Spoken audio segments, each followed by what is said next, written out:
Nama saya Dian Herdiana. Nama asli yang dilahirkan tepat 46 tahun yang lalu, saya dilahirkan di kota Udang, Cirebon.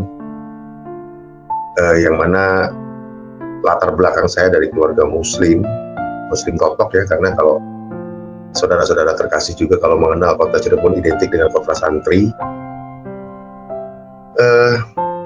Saya dididik dan dibesarkan di lingkungan pesantren karena orang tua saya adalah salah satu bapak saya atau mama saya itu adalah salah satu pengasuh pondok pesantren, meskipun skup pondok pesantrennya masih kecil, tapi santrinya udah mulai banyak dan termasuk saya di dalamnya. Kami dibesarkan di lingkungan keluarga Nahdliyin yang lebih identik dengan keluarga Ahli Sunnah wal Jamaah, satu sebutan untuk paham Muslim yang menganut Ahli Sunnah wal Jamaah, atau lebih dekat dengan kalau di Indonesia dengan Ormas Nahdlatul Ulama. Saya dididik hingga lepas sekolah madrasah sanawiyah negeri. Jadi lepas madrasah sanawiyah negeri, kalau ini sama dengan SMP mungkin. Lepas SMP saya langsung dipesantrenkan di Jawa Timur, yaitu di Pondok Pesantren Gontor. Masih paham Ahli Sunnah wal Jamaah. Di sana 3 tahun sambil sekolah, melanjutkan sekolah madrasah aliyah negeri. Lepas dari sana saya kembali ke Cirebon, dan tadinya saya mau masuk lagi di Ponpes Buntet, salah satu pondok pesantren yang terbesar di Jawa Barat, di Buntet, Cirebon, tapi tidak jadi karena saya ingin melanjutkan sekolah. Pada waktu itu saya ke Bandung dengan seizin orang tua. Saya ke Bandung, mulailah saya di Bandung, meskipun datang ke Bandung meskipun tidak ada saudara di Kota Kembang Bandung, tapi saya mencoba untuk mandiri, mencoba untuk menjadi seorang yang betul-betul boleh dikatakan menghadapi kerasnya suasana di kota, susahnya cari uang seperti apa. Dan puji Tuhan pada waktu itu saya mulai awal datang ke kota Bandung, tepatnya tahun 92, saya datang ke kota Bandung, diawali dengan saya mengawali karir dengan mengamen dari terminal Cicahem, ada di Bandung namanya terminal Cicahem, sampai ke alun-alun Bandung, gitu aja, bolak-balik. Dan saya di situ tidur pun di terminal, apa-apa di terminal, selama 3 bulan saya seperti itu. Dan kebetulan saya balik lagi ke niat saya, karena niat saya dari Cirebon itu pengen nerusin kuliah, pengen nerusin sekolah intinya. Kebetulan pada waktu itu zamannya masih Spenmaru atau UMPTN. Ada kesempatan untuk saya mencoba untuk mengajukan atau mencoba untuk tes UMPTN, dan puji Tuhan saya masuk di salah satu saya diterima di salah satu PTN atau perguruan tinggi negeri, yaitu di Unpad, Universitas Padjadjaran. Saya ngambil Fakultas Ilmu Komunikasi atau Vkom, tepatnya di broadcasting situ. Dan disitulah saya mencoba mandiri, siang ngamen, malam saya coba jualan rokok, seperti itu. Siang ngamen, pulang kuliah ngamen, malam jualan rokok di terminal. Ruang lingkup kerasnya terminal itu saya rasakan selama kurang lebih 6 tahun. Dan akhirnya saya bisa bekerja, ada tawaran kerja selepas saya kuliah, karena kebetulan pada itu saya ngambil program Diploma 3 atau D3. Saya mulai bekerja betul-betul bekerja, yaitu menjadi seorang announcer atau penyiar radio di salah satu radio di Kota Bandung. Singkat cerita, karir saya mulai boleh dikatakan mulai naik, dan saya bergelimut di istilahnya saya berkecimpung di dunia entertain. Dan akhirnya saya hijrah ke Jakarta karena ada salah satu recording company atau production house di Jakarta yang istilahnya yang ngajak gabung gitu. Kebetulan saya ditawarin gabung, sama-sama bekerja di sana, dan akhirnya saya hijrah ke Jakarta. Di Jakarta akhirnya saya boleh dikatakan mulai beraktivitas sampai puncaknya, tepatnya 2015 awal, saya udah kembali ke Bandung. Karena apa? Karena kondisi di Jakarta sudah tidak memungkinkan. Selama saya di Jakarta dari tahun 98 ya sampai 2015 saya beraktivitas di Jakarta, dan saya kembali ke Bandung karena kondisi ekonomi udah mulai kurang bagus, dan akhirnya terutama era digital udah masuk di Indonesia ini, kondisi entertain juga udah kurang bagus karena saya berkecimpung di recording company dan di production house. Karena kondisi tidak memungkinkan, kebetulan keluarga saya ada di Bandung dan saya menikah dengan salah seorang Mojang Priangan Bandung, jadi saya harus kembali ke Bandung di saat kondisi lagi kurang bagus perekonomian. Singkat cerita, saya mencoba membuat satu boleh dikatakan usaha sendiri, yang mana karena skill saya di PH, tapi ternyata tidak boleh dikatakan tidak sesuai yang diharapkan, tidak seperti boleh dikatakan tidak seperti mudahnya membalikan telapak tangan. Kondisi di Bandung tidak seperti di Jakarta. Saya pikir dengan membuat PH kecil-kecilan di Bandung, saya boleh dikatakan akan mencoba berjalan gitu, akan bagus. Boleh dikatakan grafiknya, ternyata tidak juga seperti itu, karena memang beda kondisi, beda tingkat perekonomian di Bandung dengan di Jakarta. Karena tetap aja meskipun di Bandung juga vendor-vendor itu adanya di Jakarta, yang decision makernya atau di pusatnya, di prinsipal pusatnya. Singkat cerita, saya bangkrut, usaha saya bangkrut, modal habis, dan akhirnya sambil sampingan saya mencoba daftar ojek online tuh pada waktu itu. Ya akhirnya singkat cerita, bahkan sampai detik ini juga saya masih aktif, karena waktu itu 2016 awal ojek online di Bandung boleh dikatakan masih bagus-bagusnya gitu. Jadi saya coba daftar karena saya dituntut untuk tetap yang namanya memberikan kebutuhan buat keluarga, tetap kan harus ada tiap harinya. Akhirnya saya mencoba jadi seorang ojek online, dan puji Tuhan sampai sekarang juga saya masih jadi ojek online. Bahkan saya dipercaya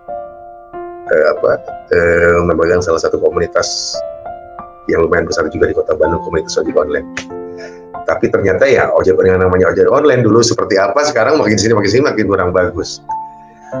Baik, saudara-saudara terkasih, saya lanjutkan histori atau cerita saya. Saya tadi dari awal saya bercerita tentang latar belakang saya hingga saya hijrah ke Kota Bandung ini, dan akhirnya singkat cerita saya mencoba untuk menceritakan tentang kesaksian saya, kenapa saya bisa, orang di seberang sana mengatakan saya murtad dari keyakinan saya yang dulu ke keyakinan sekarang, padahal dengan basic saya berasal dari keluarga pesantren, saya dididik boleh dikatakan oleh lingkungan pesantren. Kenapa saya bisa berpindah keyakinan? Ceritanya, singkat cerita, pada waktu itu saya pulang beraktivitas, karena yang tadi saya ceritakan, saya beraktivitas rutin dengan kondisi apalagi memasuki era pandemi ini. Saya sebagai ojek online, sepulangnya saya beraktivitas tepatnya malam jam 21, karena saya setiap hari rutin pulang beraktivitas jam 21 atau lebih lah, kecuali kalau memang misalkan kondisinya kurang nyaman ataupun kondisi di lapangan kurang bagus, saya pulang lebih awal. Saya pulang seperti biasa, pulang ke rumah, dan tiba-tiba setelah saya memarkirkan atau menyimpan motor saya, tiba-tiba pinggang saya terasa sakit, dan boleh dikatakan sakitnya bukan seperti sakit biasa, tapi seolah-olah ada yang mukul dari belakang, dan seketika saya langsung tergeletak dan tidak bisa bangun lagi. Kesimpulannya, hari itu pun saya langsung jadi lumpuh total. Entah kenapa itu tiba-tiba setelah saya pulang dari aktivitas, di saat saya selesai menyimpan motor kendaraan saya, tiba-tiba saya seperti itu. Yang terasa oleh saya pada waktu itu pinggang sakit, seolah-olah ada yang mukul pakai benda besar. Itu perasaan saya pada waktu itu, dan akhirnya saya jatuh, tergeletak dan tidak bangun lagi. Mau bangun berasa sakit banget, dan akhirnya saya jerit-jerit. Malam itu pun saya dibantu anak dan istri saya, tetap masih kewalahan karena badan saya agak sedikit gede. Jadi minta tolong keluarga, tetangga terdekat, akhirnya saya dibopong ke dalam kamar pun, ke dalam rumah saya masih berasa sakit. Total seketika saya lumpuh total, tidak bisa bergerak, tangan tidak bisa gerak, kaki tidak bisa bergerak dikit sakit banget. Intinya saya cuma bisa terbaring di tempat tidur tanpa bisa ngapa-ngapain, gerak sedikit sakit.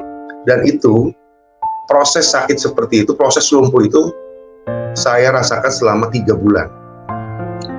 Total, saya tidak bisa apa-apa, saya cuma bisa terbaring di tempat tidur. Apapun juga saya lakukan di tempat tidur. Istri saya yang melayani saya, di saat saya makan ataupun gimana juga tetap saya lakukan di tempat tidur. Dan saudara terkasih, apa yang saya lakukan pada waktu itu? Saya cuma bisa berdoa kepada Allah Subhanahu wa Ta'ala sesuai keyakinan saya yang dulu. Itu yang hanya bisa saya lakukan.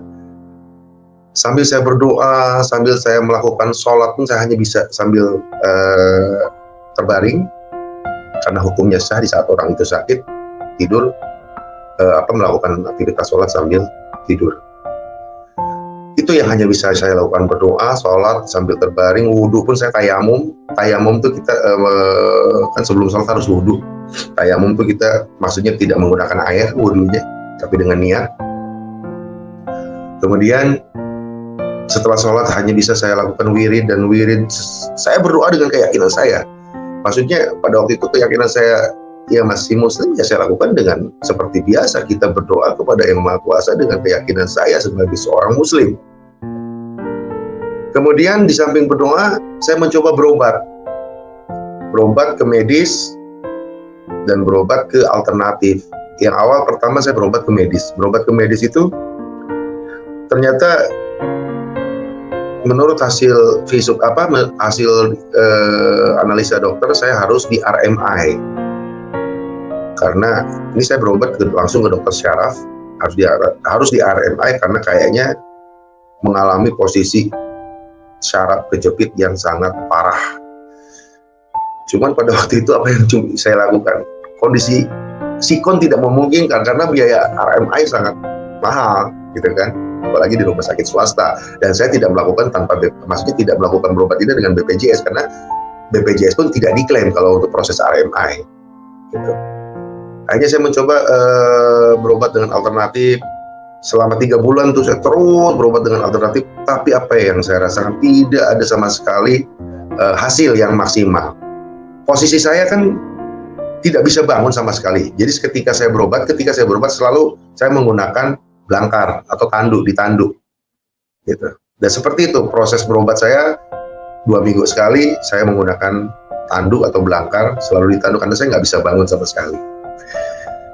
Ada hati kecil dalam hati saya, perasaan boleh dikatakan pesimis. Saya sudah berdoa, sudah saya lakukan, ikhtiar pun saya sudah lakukan, tapi hasil masih belum maksimal, bahkan tidak ada sama sekali hasilnya.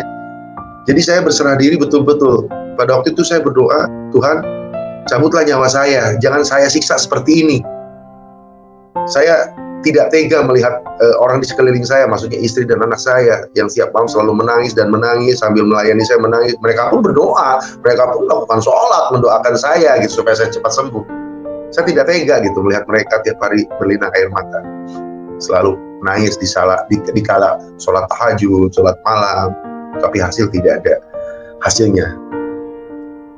Kemudian saya berobat, terakhir kali saya berobat lagi ke dokter, malah jadi nambah merembet penyakit saya. Ternyata saya juga diklaim mempunyai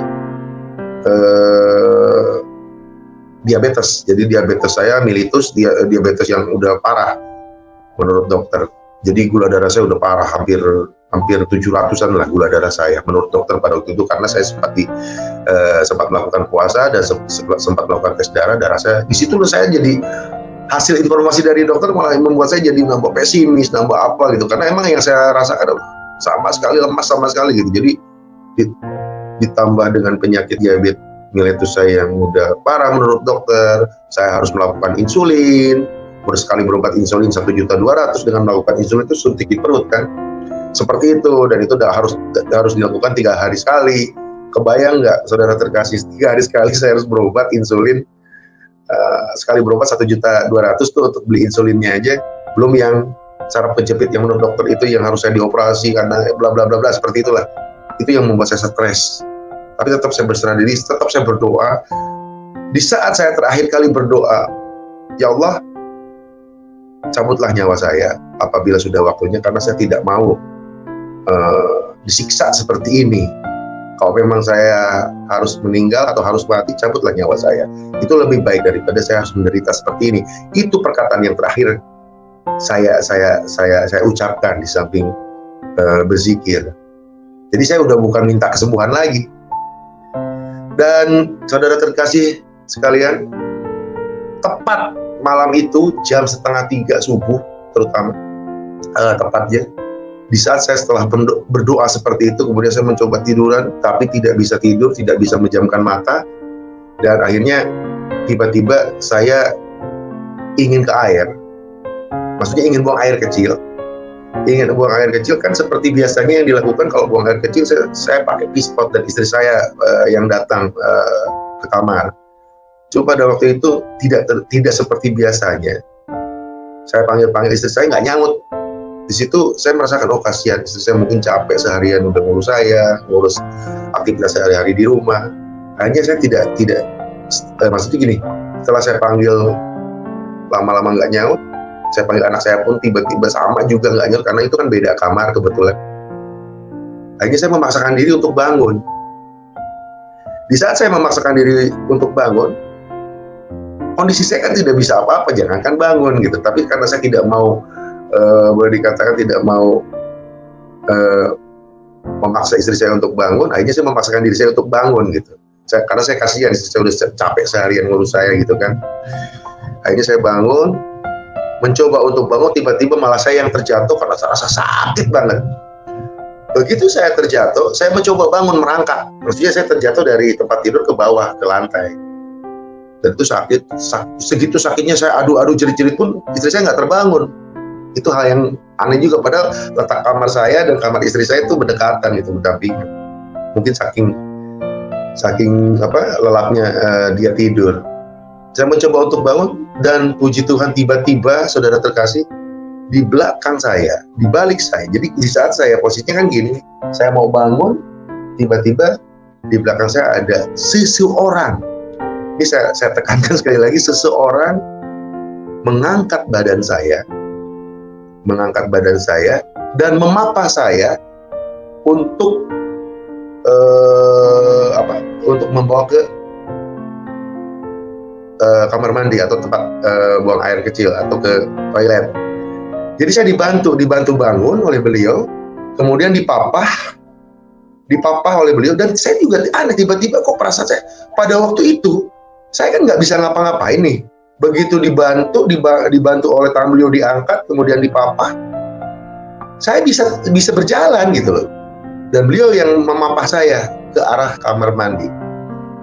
Letak kamar mandi dari kamar saya lumayan juga, maksudnya lumayan tuh jaraknya agak lumayan karena melewati ruangan tengah gitu. Keluar kamar, melewati ruang tengah, kemudian ke arah kamar mandi. Dan itu saya dipapah oleh beliau. Setelah nyampe kamar mandi, saya bisa berdiri, saya bisa melakukan buang air kecil itu dengan posisi berdiri dan tanpa sakit sama sekali. Padahal sebaliknya, sebelumnya saya seperti apa gitu kan. Kemudian singkat cerita, setelah selesai buang air kecil, kemudian saya digendong, bukan dipapah lagi, digendong oleh beliau kembali menuju ke arah tempat tidur. Begitu saya sudah nyampe tempat tidur, saya didudukkan. Begitu didudukkan, saya berbalik, saya mau tiduran balik, saya berbalik ke arah beliau. Beliau senyum, dan itu jelas sekali dengan kasat mata saya. Beliau menggunakan jubah putih, rambut ikal, agak gondrong. Kemudian saya menanyakan sama beliau.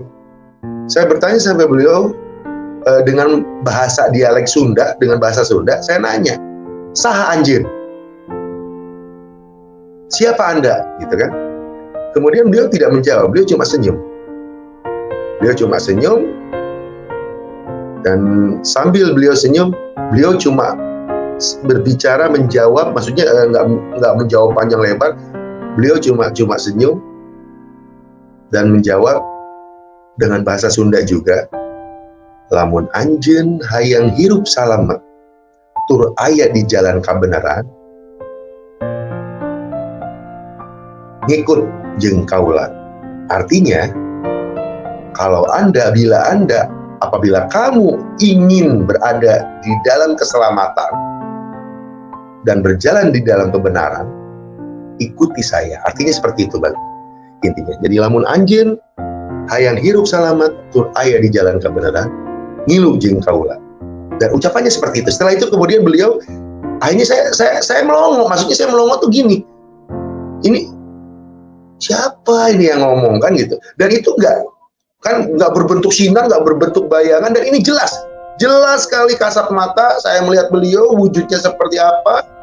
Beliau memapa saya, beliau menggendong saya, berasa banget tangannya menggendong saya. Seperti itu. Jadi nggak berbentuk bayangan seperti apa, enggak. Itu jelas banget kasat mata. Hakul yakin, ainal yakin saya melihat beliau. Gitu. Dan saya nggak ngeh siapa beliau. Akhirnya saya berbalik lagi, saya mencoba untuk tiduran. Setelah saya berbalik lagi, kan saya tiduran, kemudian saya mencoba berbalik lagi kepada beliau sudah tidak ada. Menghilang. Di situ saya mikir, saya terdiam, tertegun, ini siapa yang datang? Saya nggak ngeh siapa ini. Nggak ngeh sama sekali, nggak ngeh. Tapi setelah itu saya mencoba untuk tidur, tidak bisa tidur. Dan anehnya, saudara terkasih, begitu beliau pergi meninggalkan saya, di saat ada beliau, semua rasa sakit kan hilang tuh. Saya bisa jalan, saya bisa berdiri. Tapi beliau begitu balik lagi, kembali, nggak ada. Itu rasa sakit ada lagi, seperti semula. Saya nggak bisa gerak lagi. Itu hal yang pertama, itu kejadian pertama yang saya alami. Saya masih belum tahu siapa beliau. Saya mencoba untuk tidur pun saya tidak bisa tidur. Akhirnya saya bisa, itu kejadian jam 2:30 subuh. Akhirnya saya bisa tertidur itu jam 8 pagi. Bayangkan aja, sekian jam, kurun waktu sekian jam, saya nggak bisa tidur. Dan baru bisa terpejam tidur, itu jam 8 pagi, setelah sarapan, di saat istri saya ngasih sarapan, bubur. Singkat cerita, saya tertidur, dan di dalam tidur saya mengalami mimpi. Mengalami mimpi, dan kebetulan saya mimpi ketemu lagi dengan beliau yang datang di saat kemarin, di saat sebelumnya datang, memapa saya, menggendong saya. Beliau datang lagi. Beliau datang lagi, sama percis mukanya, sama percis wujudnya, cuma bedanya pakaiannya. Di saat datang sebelumnya memakai jubah putih, sekarang memakai jubah merah ati, merah marun.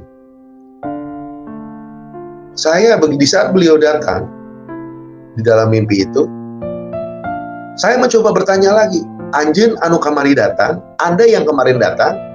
Beliau senyum. Beliau tersenyum dan menjawab lagi jawaban dari saya. Jawabannya sama. "Lamun anjeun hayang hirup dina kabenaran, lamun anjeun hayang hirup salamet, tur aya dina jalan kabenaran, ngilu jeung kaula. Apabila Anda ingin hidup selamat dan berada di dalam kebenaran, ikuti saya." Sama persis jawabannya seperti itu. Setelah itu beliau menghilang lagi. Itu dalam mimpi. Sebelumnya saya ketemu beliau langsung secara dohir, secara nyata. Dan yang kedua, saya ketemu beliau dalam mimpi. Saya di dalam mimpi itu akhirnya tiba-tiba saya terbangun. Tanpa ada yang membangunkan, saya terbangun gitu. Terbangun dari tidur, dan terjaga dari mimpi itu. Saya melamun lagi, siapa itu yang datang? Nah, yang kedua kalinya, di saat pertemuan yang kedua kalinya itu dalam mimpi, saya baru ngeh. Oh, itu kok perwujudan Isa Al-Masih, Nabi Isa alaihi salam. Meskipun saya belum ketemu beliau kan, saya belum tahu nih wujud Nabi Isa seperti apa. Cuma diceritakan dalam Al-Quran, ada Nabi Isa, identik sama dengan orang Kristiani yang bilang, atau Tuhan Yesus. Karena orang Kristen banyak menaruh-naruh gambar Yesus dulu ya. Selagi saya masih di Muslim, saya juga banyak teman-teman yang Kristen, Katolik. Itu kan identiknya di kalender, di damang dinding kan seperti itu. Percis seperti itu. Cuma bedanya janggutnya ini agak panjang. Dan ininya nggak terlalu gondrong, itu aja bedanya. Apakah itu Nabi Isa? Jadi saya nggak mungkin. Saya masih belum mikir itu Yesus atau apa, itu Tuhan Yesus atau apa. Saya belum mikir di situ. Pengertian saya pada waktu itu Isa Al-Masih, itu aja udah. Meskipun saya belum tahu ketemu Isa, belum pernah ketemu Nabi Isa, kapan? Kan gitu ceritanya. Dan saudara terkasih sekalian, pemirsa Murtadin, channel Murtadin Indonesia dimanapun Anda berada, terutama yang menonton atau mendengarkan kesaksian ini, saya jelaskan sekali lagi, kesaksian saya ini murni, bukan kesaksian murtad botol, orang menyatakan atau orang mengatakan di seberang sana, settingan dan lain sebagainya. Ini saya berkeyakinan kalau menurut orang Muslim, wallah, demi Allah, hakul yakin saya. Jadi maksudnya gini, ainal yakin kan melihat nih, saya udah melihat beliau.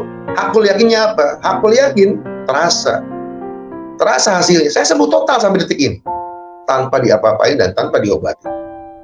Jadi saya perlu menyebarkan atau mengabarkan kabar baik ini kepada semua pemirsa, terutama rekan-rekan saudara yang di seberang sana, saudara-saudara saya yang masih Muslim. Saya menjelaskan itu, dan ini betul-betul saya tekankan lagi, ini kesaksian saya tanpa tendeng aling-aling, dan hakul yakin saya rasakan sendiri. Baik, saya kembali ke cerita saya karena belum habis.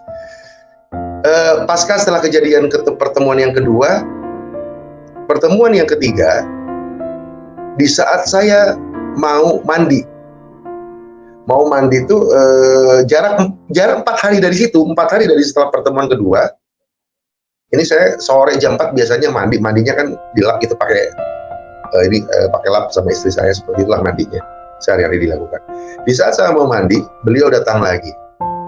Beliau datang lagi dengan tiba-tiba di saat istri saya mau beli sabun ke warung. Kebetulan sabunnya habis, saya suruh tunggu bentar, istri saya mau beli dulu sabun. Beliau datang kembali dengan senyuman, sama persis seperti datang sebelumnya, pakai jubah putih, seperti biasa, seperti sebelumnya. Sebelumnya di saat beliau datang, secara dohir ya, bukan secara mimpi. Seperti itu. Itu kan saya ceritanya mau lupa saya. Di saat saya mau mandi, itu kan saya persiapan mau berobat nih ceritanya. Mau berobat, jadi saya mandi dulu tuh. Mau dilap dulu sama istri saya. Nah, beliau datang, kemudian beliau datang sambil tersenyum, kemudian beliau bicara, tanpa saya tanya, beliau yang bicara terlebih dahulu. Anjen cicing di dia. Anda diem aja di sini, tinggal aja di sini. Maksud intinya, saya bilang, apa ini kok nyuruh diam? Maksudnya apa? Saya sempat mau nanya maksudnya apa, dia keburu ngomong lagi, beliau keburu ngomong lagi, anjing cicing di dia, lamun anjing, kembali lagi ngomong seperti itu yang sebelumnya, lamun anjing hayang hirup salamat, tur aya dina jalan kebenaran, ngilu jeung kaula. Seperti itu lagi apa yang dikatakan oleh beliau, sama persis, cuma penambahannya di awal, beliau mengatakan, anjing cicing di dia. Kemudian ditambah dengan pembicaraan atau omongan beliau yang sebelumnya sempat dilontarkan ke saya. Seperti itu. Dan akhirnya saya terdiam, dan saya nanya lagi, saha anjin anu sabenerna, siapa Anda yang sebetulnya? Karena pertemuan pertama, pertemuan kedua, saya masih belum ngeh. Di saat setelah pertemuan kedua, saya ngeh siapa beliau, saya pengen meyakinkan siapa beliau, dan dia tidak menjawab. Dia cuma tersenyum. Setelah tersenyum, di saat saya mau membalikan lagi tuh badan saya, karena ini kan posisinya saya sudah nggak pakai baju nih ceritanya, lagi ditutupin handuk. Ini saya posisinya tanggung, saya mau mengarah ke gini, geser gini, beliau sudah tidak ada lagi. Seketika itu beliau tidak ada lagi. Di situ saya baru melamun. Tapi pemirsa, saudara-saudara yang terkasih, setelah kejadian yang ketiga saya didatangi oleh beliau, sangat sekali berbeda dengan kejadian-kejadian atau pertemuan pertama ataupun kedua atau yang sebelumnya. Setelah beliau pergi, posisi saya kan terbaring nih, nggak bisa ngapa-ngapain kan. Itu puji Tuhan, setelah beliau tidak ada, beliau pergi, saya tiba-tiba tangan saya bisa digerakkan, kaki saya bisa digerakkan, dan tiba-tiba saya bisa duduk tanpa sakit sama sekali. Disitulah saya mengalami mukjizat yang sungguh luar biasa. Subhanallah, Masya Allah, pokoknya salah satu yang hanya bisa saya mengatakan ini sangat yang takjub. Subhanallah, artinya sangat takjub sekali gitu kan. Dan tiba-tiba istri saya datang, "Pak, kok bisa duduk?" "Iya, nggak tahu." Sama sekali nggak sakit sama sekali. Ya udah, akhirnya istri saya juga heran gitu, kaget.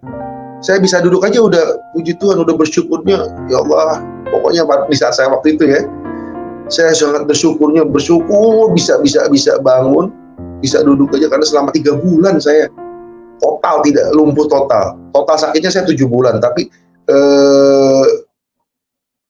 begitu total lumpuhnya itu 3 bulan. Setelah itu saya tetap sampai posisi saya bisa bangun, saya bisa bisa duduk. Posisinya saya terakhir bisa duduk sampai saya bisa jalan, itu prosesnya totalnya itu selama 7 bulan. Saya bisa bangun, saya bisa berdiri lagi, saya bisa jalan, saya bisa ini. Dan itu semua atas arahan saya sudah meyakini beliau. Jadi tiba-tiba beliau itu selalu ada dalam hati saya. Kamu nanti besok ini ya, coba terapinya seperti ini ya. Jadi selalu datang, beliau itu selalu datang dalam suara hati saya. Kamu besok coba terapinya seperti ini ya. Jadi intinya saya ini bisa sembuh total sampai detik ini atas tuntunan beliau gitu loh. Nggak ngapa-ngapain. Dan total selama 7 bulan saya bisa sembuh total. Hingga bangun, hingga seperti sekarang. Puji Tuhan. Dan singkat cerita, pemirsa, setelah kejadian itu, ceritanya saya udah bisa beraktivitas kembali. Setelah 7 bulan saya mengalami sakit, lepas dari istri saya juga masih sampai detik ini masih terheran-heran pada waktu itu kan. Saya mencoba pulang ke kampung halaman saya. Di samping saya udah lama tidak pulang, sudah lama tidak ibaratnya kan kalau kita kaum muslim adran ya bahasanya, nyekar ke makam orang tua saya. Kebetulan kedua orang tua saya udah meninggal, sekalian saya udah lama nih nggak nyekar, nggak nadran, saya mau pulang saya ke Cirebon. Dan pulang saya ke Cirebon, saya mencoba datang ke sesepuh atau salah satu kiai di sana. Saya menanyakan tentang kejadian ini yang saya alami. Saya mencoba pengen tahu apa ini di balik ini semua. Saya menceritakan kejadian yang sebetulnya. Kemudian saya menanyakan, itu yang datang sebetulnya siapa? Menurut Pak Kiai, saya bilang gitu kan. Jawaban beliau cuma tersenyum dan jawabannya cuma, itulah katanya salah satu orang yang ma'rifatullah. Ya, siapa yang datang? Wujud siapa? Dia menjawab cuma wallahu a'lam bishawab. Dia pun tidak bisa menjelaskan. Saya tidak puas nih dengan jawaban itu. Akhirnya saya pamit pulang kembali ke Bandung. Cuma terngiang dalam suara terbesit saya, suara-suara hati saya selalu terngiang gitu kan. Karena ini kayaknya Isal Mas. Dan kebetulan seperti yang sebelumnya saya ceritakan, di saat saya muslim pun banyak teman-teman saya yang muslim, terutama yang Nasrani atau Kristen. Dan ada salah satu sahabat saya, beliau asalnya orang Nias, udah lama tinggal di Bandung. Intinya sahabat dekat lah. Saya mencoba mendatangi beliau dan saya mencoba menanyakan ini sama beliau, karena beliau salah satu orang Kristen yang boleh dikatakan salah satu jemaah yang teladan lah, boleh dikatakan. Dia orang betul-betul yang suka melayani juga gitu kan. Jadi saya mencoba menanyakan kepada beliau. Intinya saya bercerita dulu, kemudian setelah bercerita beliau akhirnya terbelalak. Saya kayak seolah-olah kaget gitu kan, saya bercerita seperti itu. Saya udah lama nggak ketemu beliau, kurang lebih 1 tahun kan. Begitu saya bercerita seperti itu, dan saya menanyakan, sosok siapa sebetulnya itu yang datang? Beliau cuma menjawab, puji Tuhan. Tidak semua orang bisa ketemu beliau, Kang, katanya gitu kan. Kami pun yang orang Kristen belum tentu bisa ketemu beliau. Loh, emang kenapa? Emang siapa itu yang datang? Itulah katanya perwujudan daripada Tuhan Yesus Kristus. Masya Allah, saya bilang. Dan emang terbukti kan akan sekarang sembuh katanya. Dengan beliau, jadi tujuan beliau itu datang untuk menyelamatkan, datang untuk kita semua kan. Tapi maaf, saya bicara seperti ini tidak seolah-olah saya mau menjelaskan tentang kekristenan atau tentang yang sebetulnya, atau secara kasarnya saya bukan mau ngajak akan jadi murtad loh, atau merubah keyakinan, akan pindah keyakinan ke agama kami. Enggak, karena akan bertanya, saya bercerita seperti itu. Jadi teman saya pun tidak mencoba untuk mengajak saya gitu, mengkristenisasi saya, enggak ada sama sekali. Saya cuma karena saya yang nanya, beliau menjawab seperti itu.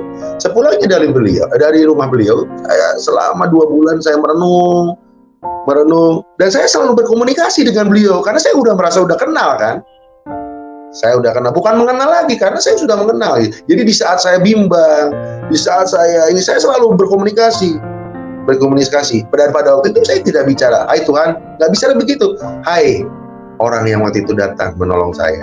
Ini saya sekarang lagi mengalami kayak gini nih. Saya harus seperti apa? Tolong bantu saya. Dan suara-suara hati itu selalu datang. Dan itu solusinya. Setelah saya jalankan sampai detik ini pun, saya selalu berkomunikasi seperti itu. Dan puji Tuhan, hasilnya ada. Tuhan itu emang sayang kita. Tuhan Yesus sayang dengan saya, sayang dengan semuanya. Jadi intinya, setelah 2 bulan saya merenung itu, dan kemudian saya mencoba membuka kitab yang pernah saya pelajari di keyakinan saya dulu. Intinya saya pernah pesantren nih, pernah belajar Al-Quran, belajar kitab gitu kan, saya mencoba. Setelah itu saya buka surat Al-Fatihah aja, di situ udah mulai ada kenyambungan. Jangan ke surat lain aja, Al-Fatihah aja. Di sana ada keterangan ihdinas siratal mustaqim, jalan yang lurus. Di situ saya sambung-sambung. Oh, ini ternyata Al-Quran pun sudah menjelaskan ke arah sana secara maknawiyahnya, dan saya sudah rasakan. Sementara selama saya belajar di pesantren, kebetulan saya mempelajari kitab Kolbu. Intinya kitab Kolbu itu bukan berarti namanya kitab Kolbu, tapi mempelajari kitab yang isinya mempelajari tentang hati, belajar tentang hati dan belajar tentang ketuhanan. Di situ ada beberapa hadis qudsi yang menjelaskan, contohnya man arafa nafsahu faqad arafa rabbahu, yang artinya barang siapa yang mengenal siapa dirinya, sudah pasti akan mengenal siapa Tuhannya. Seperti itu. Saya sambung-sambungkan, oh, mengenal siapa dirinya berarti Tuhan tidak jauh dari diri kita. Nyambung juga, oh, ternyata ini bentuk Roh Kudus yang sebetulnya. Oh, hanya seperti itu. Disitulah saya yakin, oh ternyata ini yang namanya Tuhan yang harus kita sembah. Ini Allah tuh ternyata, yang selama ini saya sembah ternyata wujudnya juga masih belum ketahuan mana. Ya kan? Saya selama ini berdoa aja jawabannya yang datang Tuhan Yesus kok.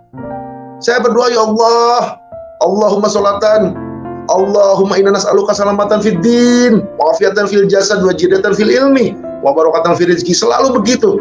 Berilah saya keselamatan, ya Allah. Berilah saya kesehatan lahir dan batin. Sembuhkanlah saya, ya Allah. Saya selalu begitu berdoa, dan saya berzikir, Rabbana hab lana min azwajina wa dzurriyyatina qurrata a'yun waj'alna lil muttaqina imama. Saya selalu berdoa seperti itu, berzikir seperti itu. Tapi kok datang, kenapa Tuhan Yesus? Kok yang datang Isa Al-Masih? Berarti secara kesimpulannya, ini loh Tuhan yang saya doa ini datang untuk menyelamatkan saya. Dan dia menjawab, sekali lagi menjawab, apabila Anda ingin selamat dan berada di dalam kebenaran, ikuti jejak saya, ikutilah saya. Seperti itu bahasa Indonesianya. Puji Tuhan, haleluya. Dan dari situ, saudara terkasih, ini saya merinding, jujur, saya merinding, saya sedih, saya terharu, karena saya mengalami ketemu Tuhan. Saya ketemu Tuhan dengan kasat mata, dengan zahir. Sementara ilmu yang dikala saya belajar ilmu tentang ketuhanan pun, kita harus percaya dengan 4 tingkatan. Pertama, kabar yakin. Kabar yakin itu sifatnya yang masih berita, sejarah. Jangan dulu percaya kalau sifatnya yang kabar yakin. Tingkat kepercayaan kita harus ditingkatkan dengan ainal yakin. Harus melihat, terlihatlah oleh mata kita. Dan jangan sampai di situ juga kita percaya. Setelah terlihat oleh kita dan kita bisa melihatnya, tingkatkan lagi dengan hakul yakin. Setelah melihat, hakul yakin terasa oleh kita. Baru setelah semuanya 3 tingkatan kepercayaan ini, inilah yang sudah disebut hakul yakin, tingkat yakin yang sempurna. Dan itu wajib kita ikuti. Sama seperti mengenal Tuhan, itu 4 tingkat juga. Di kitab yang pernah saya pelajari, maksudnya di ajaran saya yang pernah saya pelajari, di situ pun sudah diajarkan. Ini kan udah jelas tingkat yakinnya, kabar yakin, ainal yakin, hakul yakin, muqtadha yakin. Sama, ilmu pun mengenal ketuhanan pun sama. Syariat, tarekat, hakikat, ma'rifat. Apabila setelah kita mengenal semua ilmu itu, mengenal semua Tuhan, pasti kesininya ma'rifat, mengenal siapa Tuhan kita. Sama, mengenal ilmu pun begitu. Jadi jangan cuma mempelajari ilmu itu cuma syariat. Syariat itu ilmu kulit. Ilmu tentang kulit. Jadi masih belum dengan isinya. Tarekat itu bentuk yang kita kerjakan. Hakikat, makna isinya yang sebetulnya. Begitupun mempelajari Al-Quran sama. Bukan hanya dibaca, tapi dikupas isinya. Setelah dikupas isinya, dilakukan atau dikerjakan di kehidupan kita sehari-hari. Otomatis kesananya akan kita ma'rifat itu mengenal dengan siapa? Dengan Maha Pencipta, dengan Penciptanya, mengenal Allah, mengenal Tuhan. Baru kesananya kita kembali menjadi zat laisa kamitslihi syai'un, sempurna, selamat, Islam. Itulah disebut Islam. Itu pun ya sama. Ini saya bercerita dalam sudut pandang apa yang sesuatu yang telah saya pelajari dari kitab ketuhanan itu. Dan itu saya pelajari. Cuma pada waktu itu nggak saya kupas. Setelah saya mengalami keajaiban ini, saya kupas lagi. Ternyata di ajaran saya terdahulu pun diarahkan ke sana.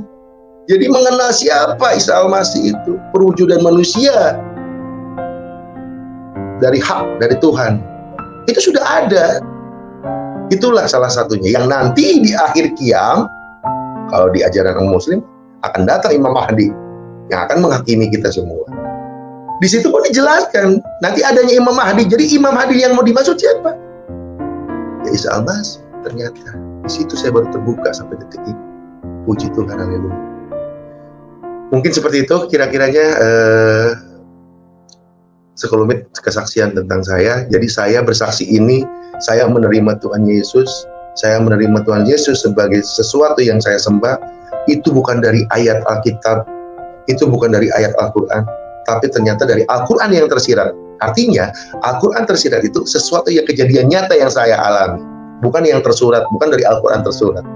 Puji Tuhan, subhanallah, haleluya. Oke, Bang Dian, apakah masih punya bukti catatan medisnya? Udah nggak ada Bang, udah lama banget itu. Kan maksudnya intinya setelah saya mengalami sakit, setelah saya mengalami kesembuhan nih, udahlah hal-hal itu semua saya buang. Jangankan itu, bukti-bukti ini aja apa, sampai tempat tidur pun saya buang Bang. Tempat tidur kenapa dibuang? Iya, maksudnya intinya menghilangkan inilah. Jadi saya selalu inilah. Jadi ini saya udah sembuh loh sekarang. Saya udah sembuh dengan sesuatu yang baru. Jadi semuanya pengen baru gitu loh Bang. Setelah bertemu Yesus, apakah sekarang Bang Dian tahu apa yang Yesus mau Bang Dian lakukan? Secara ini saya masih belum tahu ya. Karena ini tepatnya kan gini nih. Ini saya tepat 4 bulan nih saya baru murtad. Saya ibarat bayi rohani ceritanya, gitu kan? Jadi 4 bulan yang lalu saya dibaptis. Setelah saya ketemu teman saya itu, saya merenung selama 2 bulan nih. Akhirnya saya yakin bahwa yang datang itu Tuhan Yesus. Saya ingin dibaptis dan saya telepon teman saya, Kang, saya siap dibaptis. Wah, nggak bisa begitu dong. Beneran? Iya, saya bilang. Saya yakin. Nggak bisa mendadak begitu Kang. Nanti saya coba hubungi pendeta yang saya biasa ini. Ya udah, jarak 2 hari baru saya dihubungi, dipertemukanlah saya dengan pendeta itu, dan saya ditanya lagi secara yakin oleh Bapak pendeta itu, dan saya udah siap kok, saya yakin kok, saya ceritakan tentang ini keyakinan saya, ini iman saya bilang gitu kan. Oke, ya udah kalau kayak gitu nanti nunggu waktu, saya lagi cari tempatnya untuk baptis. Jarak 1 hari dari situ saya dikasih tahu tempatnya, kemudian saya proses baptis. Setelah dibaptis, saya sampai sekarang juga belum mencoba menjalankan ibadah pergi ke gereja. Karena apa? Karena kebetulan di Bandung masih posisinya masih ketat gitu.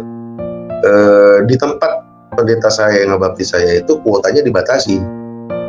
Jadi setiap minggunya hanya 25-30 orang gitu. Dan saya selalu nggak kebagian.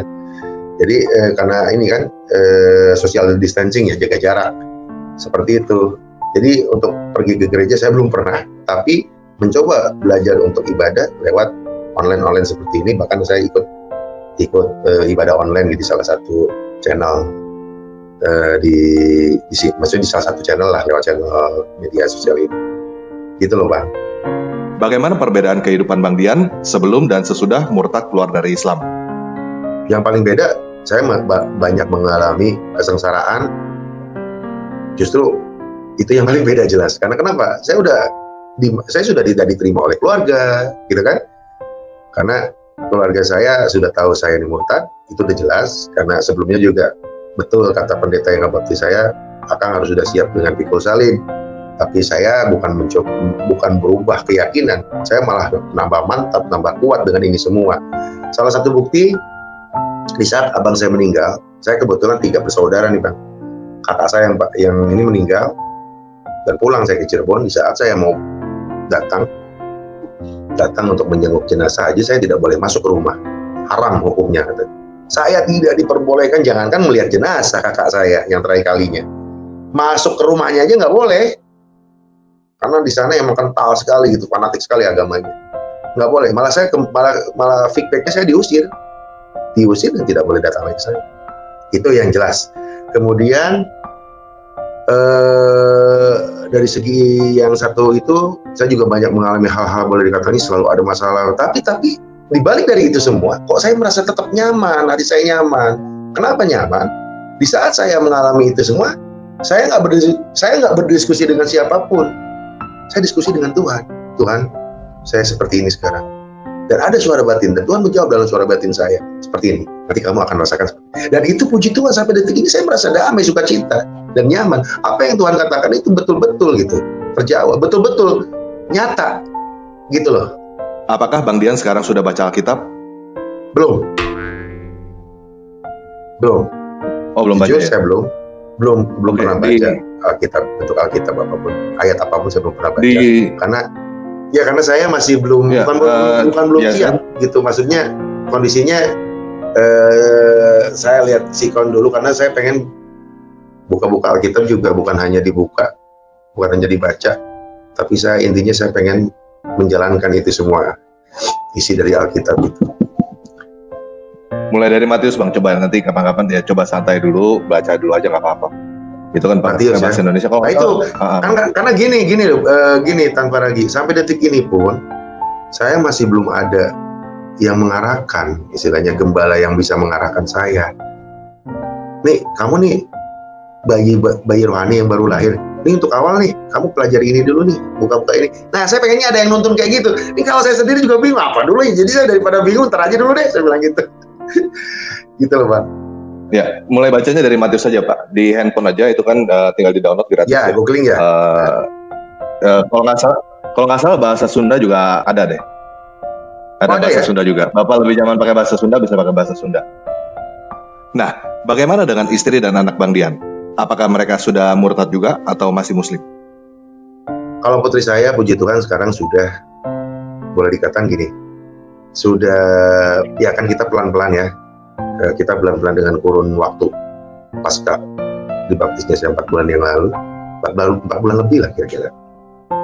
Ini kan boleh dikatakan saya juga masih bayi rohani, saya juga masih perlu panduan juga untuk menginjili yang lain gitu kan. Tapi tiba-tiba anak saya, putri saya punya satu-satunya putri, dan sekarang dia kuliah semester akhir. Kemarin kan mengalami musibah juga, sempat tabrakan, kemudian sempat koma. Di situ, puji Tuhan, ya saya juga boleh dikatakan selalu berdoa, selalu meminta tolong sama Tuhan, dan hasilnya seperti ini. Di saat dia siuman, saya jelaskan, yang menyembuhkan kamu Tuhan Yesus. Saya jelaskan begini, akhirnya kamu sembuh. Sama yang menyembuhkan Bapak juga kemarin, Tuhan Yesus. Dokter ini hanya perantara. Saya jelaskan seperti itu, dan sekarang makin sini dia sering buka channel tentang Kristen, selalu online, tapi secara resmi dia dibaptis dia belum. Gitu. Kalau istri saya pasca setelah saya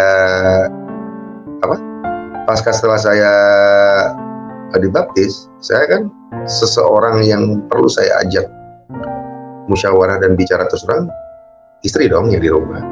Tapi apa? Jawaban dari istri, malah istri akhirnya detik itu pun besoknya dia pergi meninggalkan saya gitu. Sampai detik ini saya masih belum ketemu istri saya. Saya masih tinggal bareng berdua sama putri saya. Seperti itu, Bang. Oh, justru setelah sembuh terus dibaptis malah istri pergi meninggalkan gitu. Iya, karena saya murtad di mata dia. Oh, padahal ya seperti itulah. Jadi saya sempat kontrak selama sebulan setengah untuk mendinginkan suasana di saat istri saya pergi, dan anak saya, putri saya tinggal di rumah. Jadi putri saya sendiri, saya kontrak rumah juga sendiri gitu kan. Tapi tiba-tiba setelah ada kejadian musibah itu, ya musibah anak saya kemarin, bakal lantas, ya semuanya ya ini saya sekarang tinggal berdua lagi sama anak saya di rumah. Tapi istri saya sampai detik ini, kalau saya sih sampai detik ini masih belum sempat komunikasi. Tapi kalau putri saya sempat sering komunikasi sama mamanya. Cuman sampai detik ini saya masih boleh dikatakan masih dirahasiakan lah itu istri saya ada di mana. Tapi mungkin lewat anak saya lah mungkin nanti akan ada kabar tentang saya gimana. Tapi saya yakin kok akan ada jalan terbaik buat kami sekeluarga. Itu, Bang. Nah, Bang, dulu kan pasti pernah diajarkan bahwa kalau murtad masuk neraka. Bagaimana pendapat Bang Dian tentang ajaran kalau murtad masuk neraka? Menurut saya sekarang atau menurut saya waktu keyakinan dulu nih? Boleh, mungkin dari keyakinan dulu tuh seperti apa? Terus setelah murtad tuh seperti apa? Ya, kalau keyakinan saya dulu, jadi itulah yang saya jelaskan tadi. Al-Quran yang tersurat itu yang terbukukan ya. Itu kan penuh dengan makna kias. Intinya atau artinya itu harus dikupas lagi isinya. Jadi bukan hanya kabar yakin, bukan hanya kulit. Kalau menurut kabar yakin ya seperti itu, murtad lah, Yesus itu manusia dan lain sebagainya, disamarkan lah, seperti itu kan. Saya juga sempat karena itu boleh dikatakan bukan satu bentuk ini ya, boleh dikatakan ibarat kita nih dididik dari kecil sama orang tua kita sudah terbiasa seperti itu, ya kita juga akhirnya memakmum gitu loh. Nah sama, kaum muslim pada umumnya seperti itu. Kalau bahasa kasarnya ya mungkin orang lain mengatakan ada yang bilang doktrin lah apa, tapi sudah terbiasa diajarkan seperti itu, akhirnya ini boleh dikatakan terdoktrin seperti itu. Tapi saya di saat saya di keyakinan saya yang dulu, saya tidak merasa tidak terbawa arus ke sana gitu, meskipun saya muslim. Kenapa? Karena saya tadi yang sudah saya jelaskan, saya mempelajari kitab Kolbu yang isinya tentang ketuhanan. Jadi di saat saya masih muslim pun, saya menganggap bahwa umat Kristiani ini adalah saudara kita. Jadi bukan kafir di mata saya. Di saat saya pada waktu itu masih Islam ya, masih muslim, bukan kafir, karena pengertian kafir yang sebetulnya itu tidak bertuhan secara maknanya. Umat Kristen kan bertuhan, itu umat Nazran, dari kaum Nazran, umat Nasrani kan. Kristen itu kan di kitab yang saya pelajari kan tidak ada nama Kristen, yang ada nama Nasrani. Kristen itu hanya sebutan buat pengikut Kristus, pengikut Isa. Dan seperti itu. Jadi di mata saya menanggapi itu semua, saya cuma bisa bicara, oh mereka ini masih mempelajari Islamnya, masih syariat, belum mencapai ke hakikat. Karena jarang juga umat muslim yang mempelajari sampai ke sana gitu loh. Jadi saya maklum aja. Jadi tidak ada lagi halal darah kaum kafir membunuh, katanya ada yang mengatakan demikian. Itu kan maknanya sebetulnya harus dikaji lagi. Itu di saat saya masih berkeyakinan lama pun saya menganggap tidak sepaham seperti itu gitu, karena saya mempelajari ini semua, dijelaskan makna Al-Quran yang sebetulnya seperti ini gitu. Itu yang satu. Kemudian di saat sekarang saya sudah, orang mengatakan murtad, karena di mata saya tidak ada kata murtad. Kalau hijrah, iya, saya hijrah loh. Hijrah dari kegelapan menuju jalan yang terang, Shiratal Mustaqim ini. Kok disebut murtad, kan lucu. Jadi bagi saya bukan murtad. Saya hijrah dari kegelapan. Dulu gelap tuh. Masih nggak nyambung, masih nggak masuk akal, masih boleh dikatakan terobsesi oleh abstrak. Semuanya bentuk abstrak kan.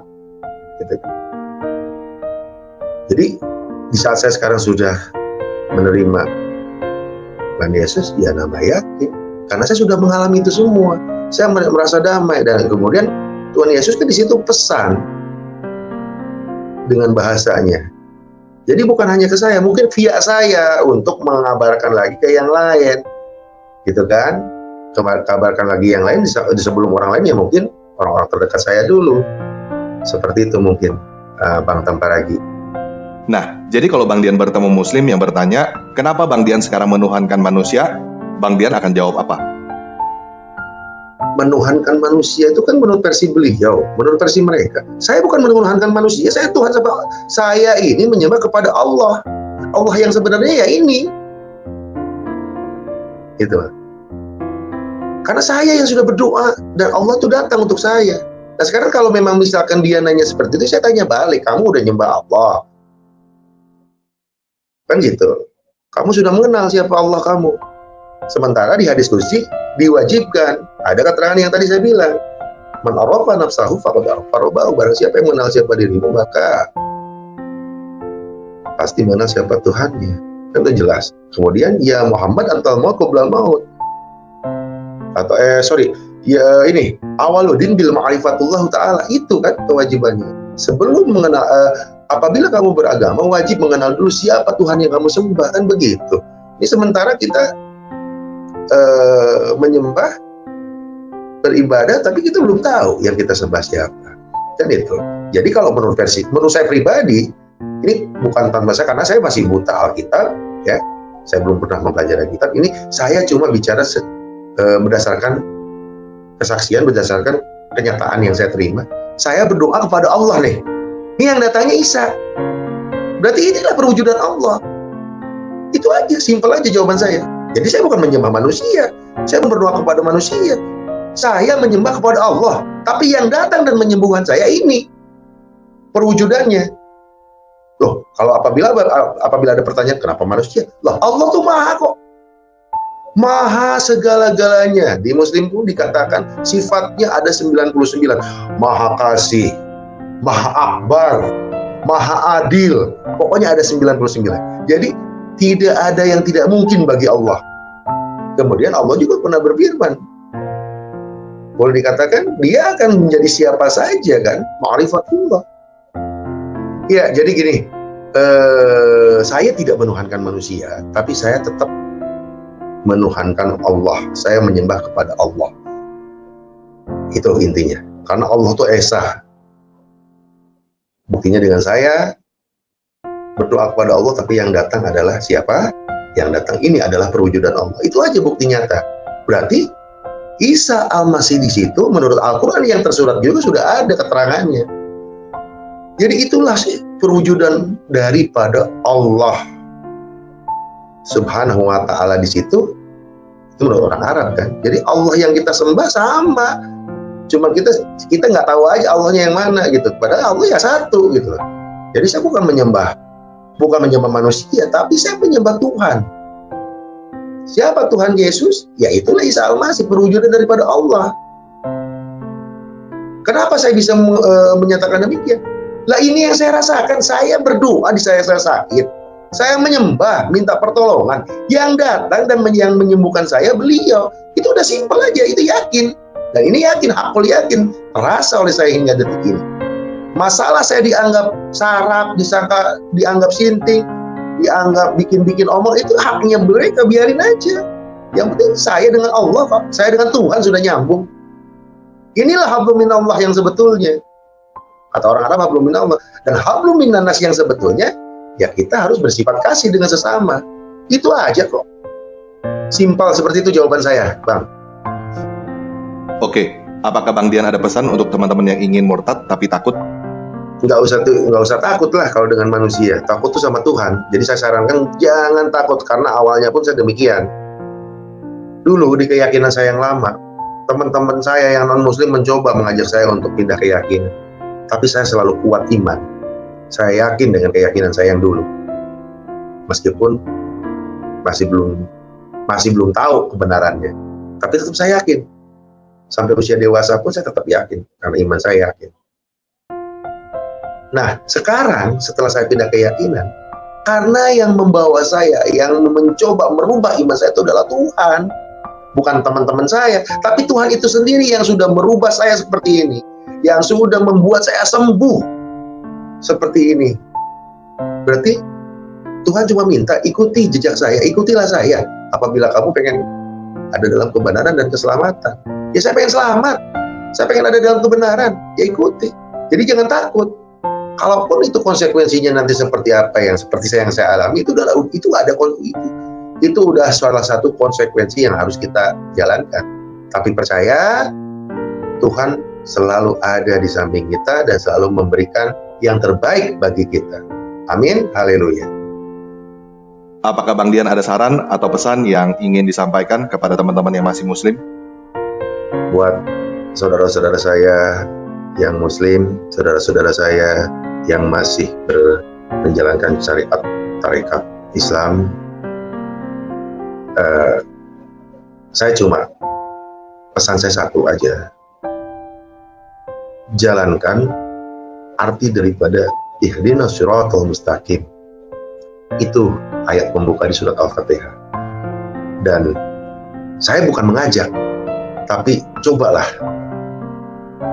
jalankan makna isi daripada Al-Quran ini secara isinya, bukan hanya harfiah aja. Kemudian buka mata kalian, yuk kita sama-sama menyembah Tuhan yang jelas pembuktiannya. Saya bicara bukan dari sudut Alkitab, karena saya pun masih merasa miskin dengan Alkitab, belum tahu tentang isi-isi Alkitab.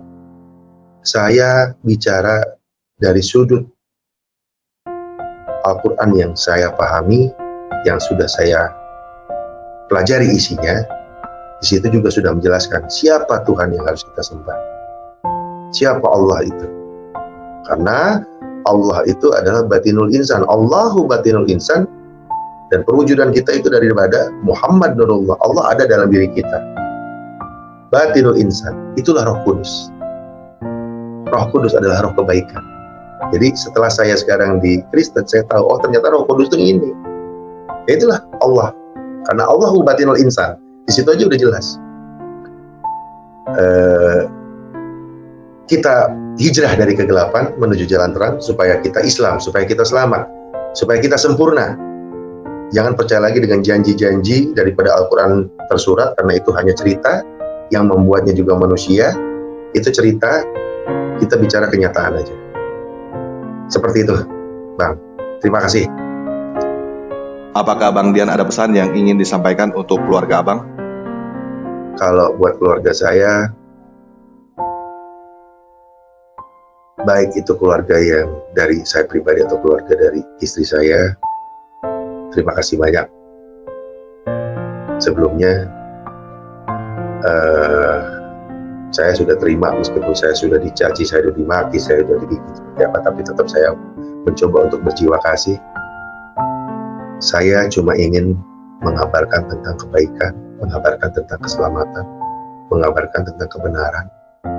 Sebetulnya saya yakin hati kecil istri saya juga meyakini itu, karena dia tahu sendiri tentang proses sembuhnya saya seperti apa. Hati kecil pasti mengakui, tapi ya mungkin karena belum terjamah oleh Tuhan. Tapi saya mudah-mudahan dalam waktu dekat ini saya pengen rukun kembali, kita sama-sama terjamah oleh Tuhan, sama-sama seiman, sama-sama menyembah Allah atau Tuhan yang sebetulnya. Amin, haleluya. Oke, kita akan menutup video kali ini. Jadi, silakan Bang Dian sampaikan kata-kata penutup untuk teman-teman yang sedang menonton. Saya sih menghimbau kepada teman-teman, terutama saudara-saudara yang ada di seberang sana, jangan mencoba menjas ataupun memvonis bahwa para murtadin yang tampil ini seolah-olah settingan channel A, kemudian emang seseorang yang dipersiapkan oleh pihak Kristen, oleh pihak apologet. Intinya jangan fitnah lah ya. Tapi ujung-ujungnya Anda mencoba memponis itu untuk men-sharekan di channel Anda sendiri, untuk mencoba apa intinya, Anda kan untuk mencoba untuk kepentingan pribadi dengan menjual potongan-potongan keterangan kesaksian para murtadin kan. Nah itu tolonglah, bicara masalah dewasa itu sama halnya dengan maling ya kan, bukan hak ciptanya. Karena saya sendiri seorang entertain, saya jujur saya tidak punya channel tentang agama. Channel YouTube saya hanya tentang, karena saya basic saya seorang seniman, saya seorang videografer, itu aja ya. Jadi saya mohon sama teman-teman jangan seenaknya memvonis orang itu settingan, orang itu botol, bodoh dan tolol, kemudian murtad yang dipersiapkan ya kan. Nah itu aja, tolong berjiwa besar, jadilah seorang muslim yang baik kalau memang Anda seorang muslim, seperti yang dikisahkan oleh Rasulullah Muhammad bin Abdullah. Beliau mencontohkan seperti itulah, jadikanlah seperti itu, jangan menjudge seseorang untuk kepentingan pribadi. Di mana letak Islamnya deh, di mana hatinya. Sementara yang diajarkan oleh Rasulullah sendiri menurut Al-Quran secara tersurat, empat sifat yang harus kita ikuti yang ada dalam diri Rasul. Pertama, sifat sidik, kemudian sifat fatonah, ketiga sifat amanah, ya kan? Itu 3 sifat itu yang harus kita ikuti. Buang sifat amarah. Nah seperti itu. Jadi jalankan itu semua. Itu yang sudah dijelaskan juga dalam Al-Hadis. Sifat sidik, sifat fatonah, sifat tidak ngomongin orang, ya kan, bicara hati bersih.